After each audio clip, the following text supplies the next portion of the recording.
What's up, guys? How's everybody doing today?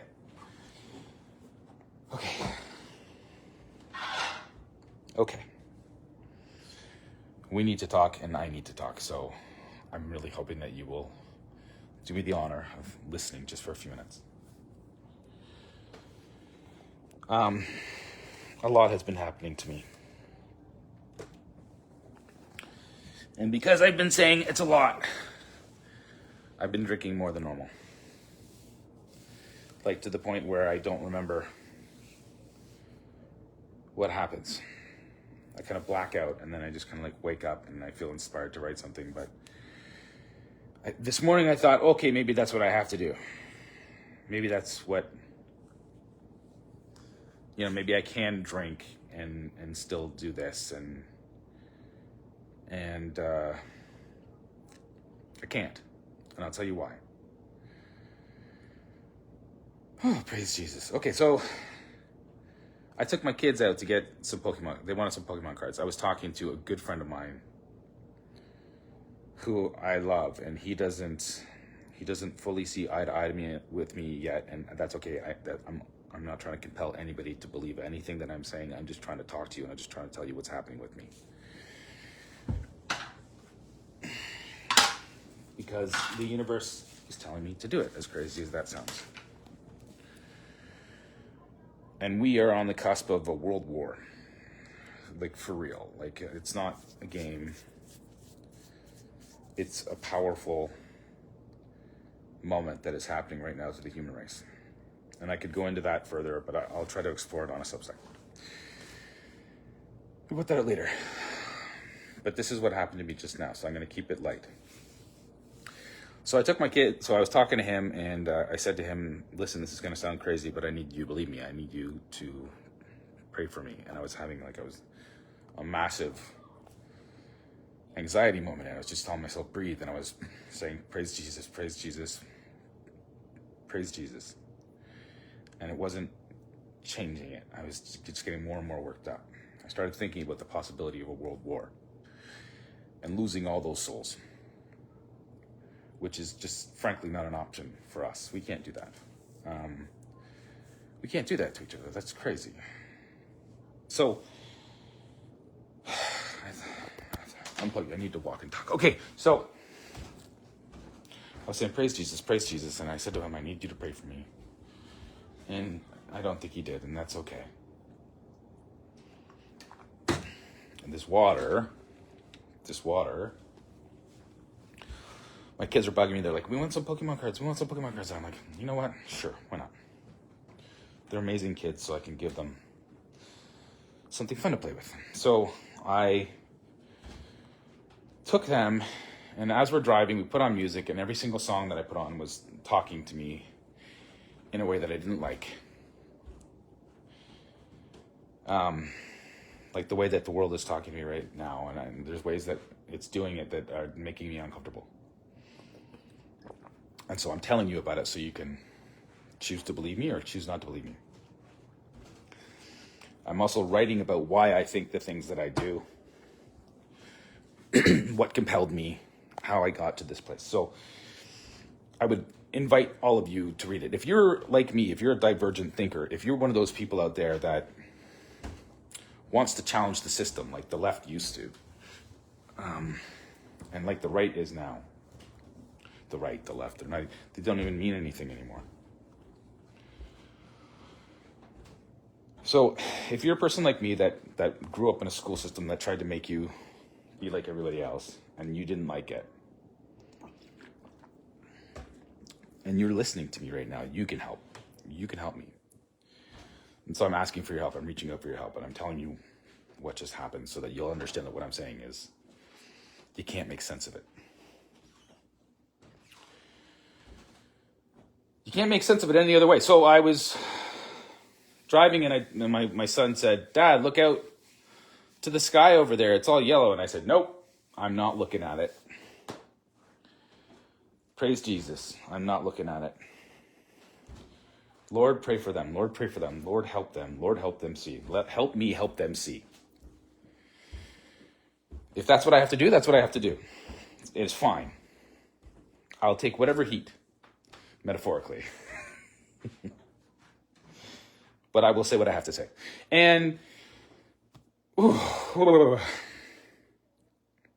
I kept feeling, there's that, people say that like sometimes when you know that your end is coming, you start to organize things, you start to clean up things, you start to make sense of your life, or at least you feel compelled to clean up your shit. So that kept going through my head, and I kept thinking, I'm going to have a fucking heart attack. I'm going to like anxiety myself into a heart attack. And so I called Paul. Oh, shit. I wasn't going to name him. Whatever. I love you, brother. So I called him, and he wasn't really hearing me. And that's okay. That's his choice. This is all about a choice, folks. That's what I'm saying. And we're going for the Pokemon cards. I didn't look over to the right, and then we pull into this parking lot. I'm like, guys, I need some water. I need some water, like, right now.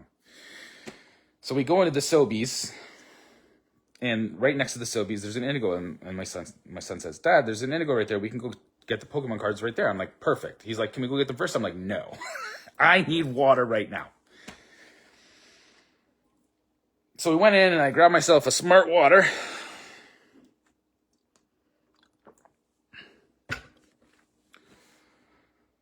Because sometimes you need to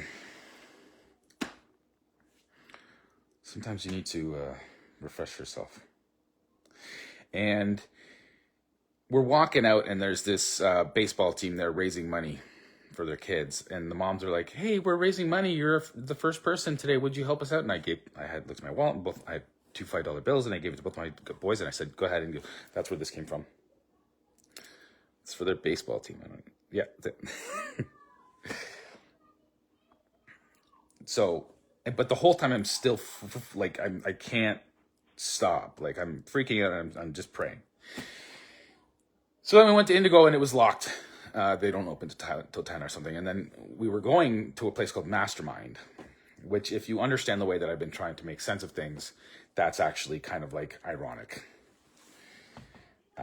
Because a lot of people like to think that we're in a mastermind, or maybe it's their mastermind, and I don't think that. I think there is a mastermind, but I have an individual, unique soul, and I believe that you do too, and I'm trying to help you in your soul right now.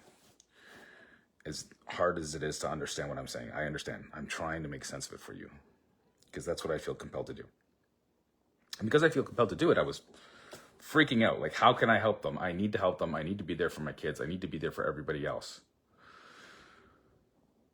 So we went to Mastermind, and it was locked. Thank God. I might have freaked out if it was open. I'm just being perfectly honest with you. I was having you can call it a psychotic break if you want. I would call it something is calling to me, and I'm compelled to talk to you about it, because we're on the brink of World War III, and that's kind of like a big deal. Everything goes away in a minute.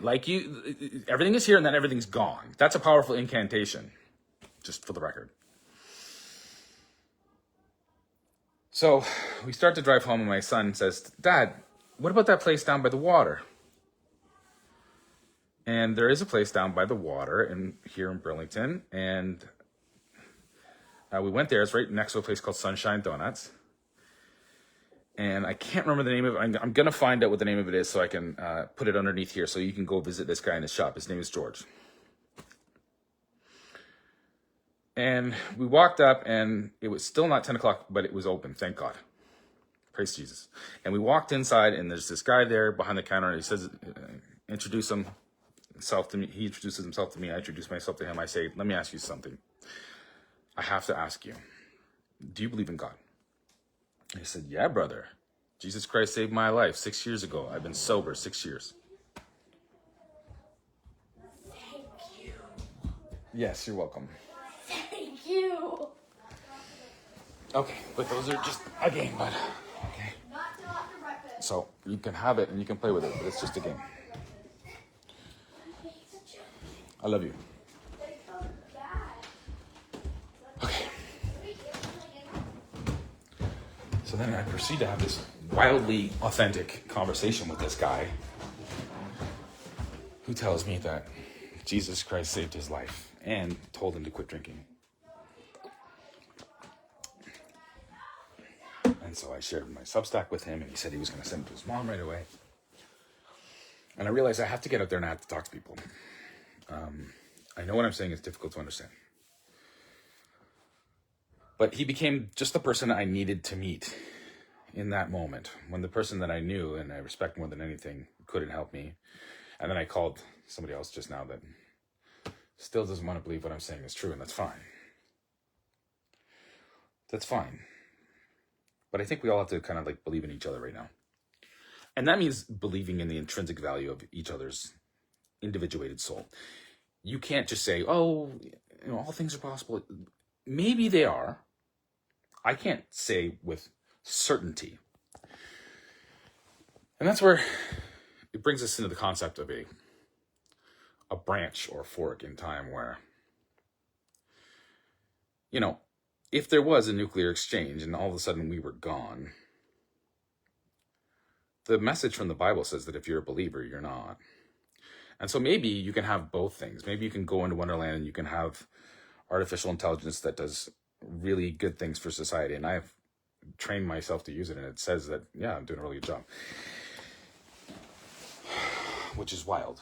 It like talks to me. So the universe is talking me through that, and it's talking to my wife, and she's denying it, and they told me to quit drinking. So this is the last day. I'm done with that. And so that's my faith now. And talking to you. So I hope it means something to you. The world. Metaphysical, material. God bless you. Praise Jesus.